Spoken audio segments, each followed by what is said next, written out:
English speaking grammatically with read, fluency. read, reading, reads. In this, read you should use after to. The to is the sign of the infinitive. That's why it is called to infinitive clause. Clause means the meaning will be closed. Clause is equal to right. Clause means the meaning of the sentence will be closed. The meaning of the phrase will be closed by giving to be fair. First word, first sentence, to be fair, comma, he must get all the credit. To be fair, fair గా చెప్పాలంటే he must get all the credit. అతనికే పేరు అంతా పోద్ది అని credit వచ్చిందని. To be frank, I don't think this dress suits you at all. I don't think this dress suits you at all. మొత్తం మీద ఈ డ్రెస్ నీకు సూట్ అవ్వలేదని నేను అనుకుంటున్నా. టు బి నిజం చెప్పాలంటే, ఫ్రాంక్ గా చెప్పాలంటే. To be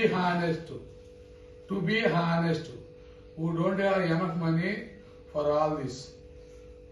to be honest, వాస్తవంగా చెప్పాలంటే మా దగ్గర అంత మనీ లేదు వీటన్నిటికీ. who don't have enough money for all this. To judge from what he said. To judge from what he said. To judge from what he said. అతను చెప్పిన దాంట్లో న్యాయపరంగా చూస్తే he seems to be an authority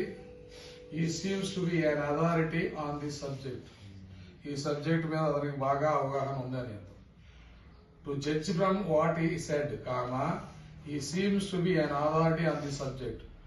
To be precise, సంక్షిప్తంగా చెప్పాలంటే, to be precise. This happened on the 15th of August 1947. To be precise, this happened, జరిగింది ఎప్పుడు జరిగింది? On the 15th of August 1947. To put it frankly గా పెడితే, to put it frankly, I didn't ask him to behave like that. I didn't ask him to behave like that. I didn't accept him to behave like that. Next, ing participle clauses. అదే to infinitive, ఇదే ing. ing participle clauses. Without subject and phrase is called participle. Participle means adjective noun. Participle means right. Participle